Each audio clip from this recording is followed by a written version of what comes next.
Hello student, मेरा नाम अमन कुमार है। जैसे ही आपका मैं साइंस का फैकल्टी हूँ और मैं ये इस यूट्यूब चैनल पर साइंस डाल रहा हूँ।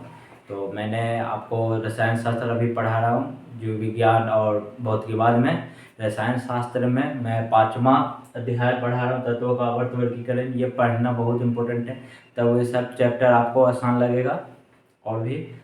और तत्वों का आवर्त वर्गीकरण में आपको 30वें तत्व का नाम याद करने के लिए कहा था। परमाणु संख्या, परमाणु द्रव्यमान, इलेक्ट्रॉन, प्रोटॉन, न्यूट्रॉन सब निकालना सिखा दिया था।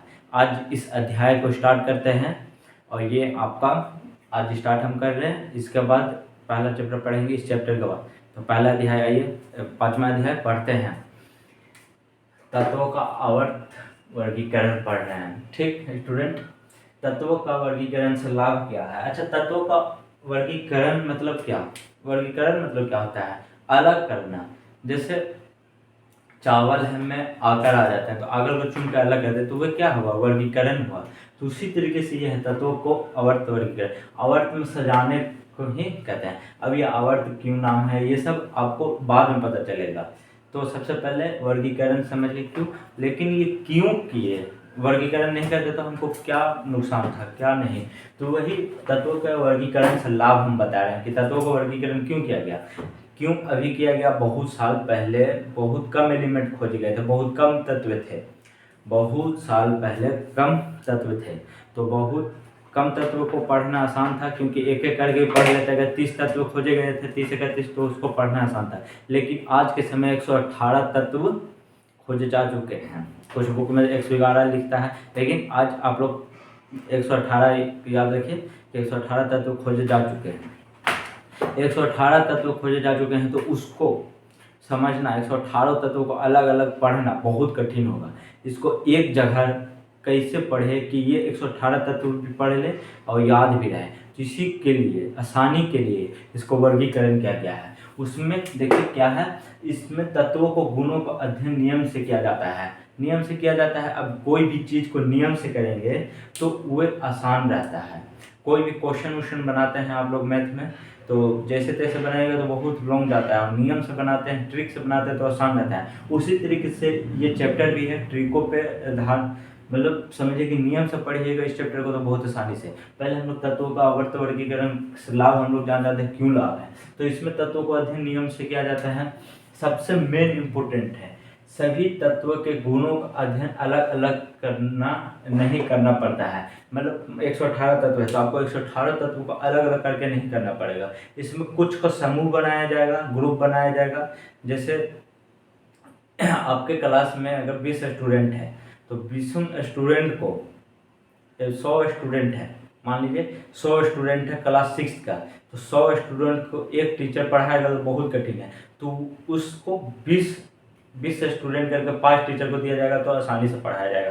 चाहे आपके स्टूडेंट 20 हैं, 20 में 2 स्टूडेंट ऐसे होंगे जो कमज़ोर होंगे, तो उनको अलग से टीचर अगर ध्यान देंगे तो वे जो कमज़ोर है वे आगे बढ़ सकते हैं। तो उसी तरीके से वर्गीकरण किया गया है इसमें कि सभी तत्वों के गुणों का अध्ययन अलग अलग नहीं करना पड़ता है। सब एक समूह बना लिए हम लोग। जैसे आपको पता होगा, कुछ तो आइडिया होगा, चाहे नहीं आइडिया होगा तो हम देंगे।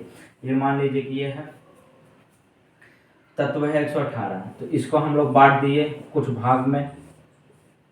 जैसे यहाँ हम बांट दिए हाइड्रोजन, हीलियम, इस तरीके से हम लोग बांट दिए।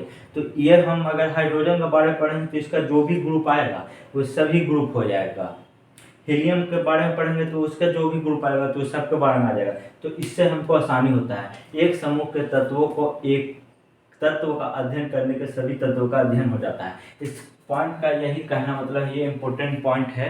ये पॉइंट का कहने का मतलब है, जैसे यहाँ पर हाइड्रोजन है, हाइड्रोजन के नीचे लिथियम होता है। अभी के वक्त में ये सब आपको याद करवा दिया जाएगा, लेकिन अभी आप समझिए कि हाइड्रोजन के बारे में यदि हम पढ़ते हैं तो लिथियम के बारे में पढ़ देंगे। लिथियम के बाद सोडियम होता है, hydrogen, lithium, sodium, sodium, potassium, rubidium, caesium, francium, ये सब होता है। तो अगर एक चीज़ अगर हम हाइड्रोजन के बारे में पढ़ते हैं तो लिथियम, सोडियम, पोटेशियम, रुबिडियम सबके बारे में पढ़ लेंगे। तो यही समूह बनाने से होता है।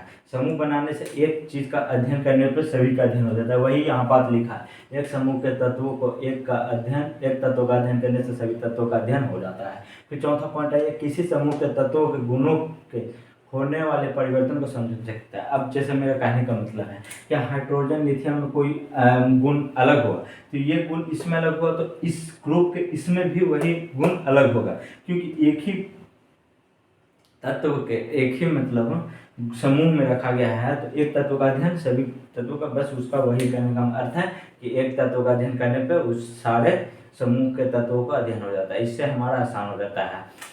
चलिए, इसमें विभिन्न तत्वों के समूहों के बीच संबंध स्थापित किया जाता है। कहने का मतलब है ये भी लिथियम है, चलिए सोडियम है, तो इन दोनों के बीच क्या संबंध है ये पता चल जाएगा, आगे पता चल जाएगा। ये सब आपको अभी नहीं समझ आएगा, क्योंकि आपको अभी समूह तत्व कितने हैं नहीं ये सब आपको नहीं पता है, ये सब आपको बताया जाएगा, उसके बाद आपको पूरा बढ़िया समझ आएगा। तो ये तत्वों का आवर्त वर्गीकरण से लाभ क्या है ये आपको धीरे धीरे और बढ़िया से पता चलेगा, आप चैप्टर में घुसिएगा तब। ठीक, अभी बस इतना याद रखिए कि इससे बहुत लाभ है, इसलिए तत्वों का वर्गीकरण किया गया है। अब आइए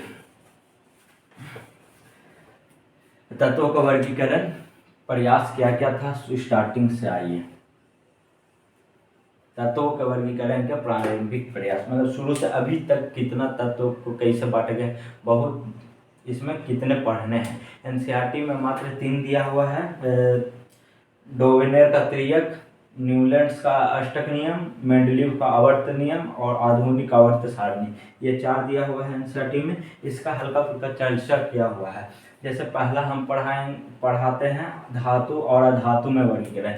जब स्टार्टिंग में जब तत्व खोजे गए थे उस समय धातु अधातु में बांटा गया था कि हाँ ये तत्व धातु है, ये तत्व धातु है, तो ये बांटा गया था। कोई अच्छा प्रक्रिया नहीं था, लेकिन उस समय के लिए वो बहुत बढ़िया था, क्योंकि देखिए जो भी स्टार्टिंग में होता है खोज उसी के आधार पर फिर बढ़ता जाता है। और यदि शुरू में धातु धातु नहीं खोजा जाता तो फिर संयोजकता के आधार पर वर्गीकरण कैसे होता, तो पहले धातु और धातु के वर्गीकरण हुआ। यदि धातु और धातु में वर्गीकरण हुआ तो इसमें हम लोग का नुकसान मतलब लाभ नहीं हुआ, इसका हम लोग को पता चला कि भाई इसमें हानि क्या है, धातु और धातु बांटने में गलती क्या हुआ हम लोग से। तो धातु और धातु बांटने से ये होता था कि धातु का एक धातु का अगर हम लोग गुण पढ़ते थे तो सभी धातु में वो नहीं होता था बढ़िया से, मतलब एक धातु पढ़े सभी धातु का गुण हम लोग के नहीं हुआ। अधातु का पढ़े तो अधातु के और भी तत्व से थे उसका गुण नहीं मिलता था बहुत का, तो ये हम लोग अंतर समझे, इसीलिए हम लोग ये धातु अधातु को काटे। अभी भी पढ़ते हैं, ये एक खुद में एक चैप्टर बना हुआ है 10th में ही, धातु और अधातु, लेकिन ये वर्गीकरण बढ़िया नहीं हुआ, इसलिए फिर से एक वर्गीकरण क्या किया, दूसरा संयोजकता के आधार पर। संयोजकता आप लोग जानते होंगे कि किसी तत्व का वास्तव कक्षा में जितने इलेक्ट्रॉन होते हैं वह उसकी वैलेंसी होता है अष्टक पूरा करने के लिए। जितना इलेक्ट्रॉन लूज करेगा मतलब देगा, जितना इलेक्ट्रॉन लेगा, ये आपको संयोजकता हम बढ़िया से पढ़ाएंगे, लेकिन आगे अभी आपको पढ़ाएंगे तो आपको समझ नहीं आएगा बढ़िया से, इसीलिए आगे पढ़ाएंगे। इतना समझ लीजिए, कोई भी तत्व के बाहरी कक्षा में अष्टक पूरा करने के लिए जितने इलेक्ट्रॉन लूज करेगा और जितना इलेक्ट्रॉन गेन करेगा मतलब लेगा, जितना इलेक्ट्रॉन देगा उसी देने और लेने वाले इलेक्ट्रॉन ही उसका संयोजकता हो जाता है। या आप समझिएगा बाद में, क्योंकि अभी हम आपको पढ़ा देंगे तो आपको उतना बढ़िया से समझ नहीं आएगा। ये संयोजकता के आधार पर वर्गीकरण ये बाद में, बस ये समझिए कि ये दोनों भी है, बस इसीलिए हम लिख दिए हैं। अब डोवेनेर का त्रियक नियम, डोवेनेर का त्रियक नियम, न्यूलैंड्स का अष्टक नियम और चौथा मेंडलीव का आवर्त नियम, आधुनिक आवर्त सारणी। अब हम लोग पढ़ेंगे डोवेनेर का त्रियक नियम। डोवेनेर का त्रियक नियम मतलब बहुत कम है, मतलब हल्का सा पढ़ना है। न्यूलैंड्स का अष्टक नियम कम पढ़ना है, लेकिन मेंडलीव का आवर्त नियम आपको बहुत पढ़ना है। ये सबसे ज़्यादा इम्पोर्टेंट है, ये दो बहुत इम्पोर्टेंट, मतलब समझिए कि जब भी क्वेश्चन आएगा तो इन्हीं दोनों से आएगा। ये दोनों का थोड़ा थोड़ा क्वेश्चन है, जो आप लोग 2-3 क्वेश्चन बनता है वह आप लोग याद कर लीजिएगा, दोनों का तो हो जाएगा, लेकिन ये दोनों बहुत इंपॉर्टेंट, मेंडलीव का आवर्त नियम और आधुनिक आवर्त सारणी। तो सबसे ज़्यादा टाइम तो हमको लगता है कि आधुनिक में लगेगा, लेकिन मेंडलीव में भी कम नहीं लगेगा। अब डोवेनेर का त्रियक नियम और न्यूलैंड्स का अष्टक नियम लिखते हैं, लेकिन इसके पहले आपको इसका स्क्रीनशॉट लिख लीजिए और नोट्स जरूर स्टूडेंट बनाइए। नोट्स बनाना बहुत इंपॉर्टेंट है, पहले इसका स्क्रीनशॉट लेकर आप लोग नोट्स बना लीजिए, फिर आगे बढ़ते हैं।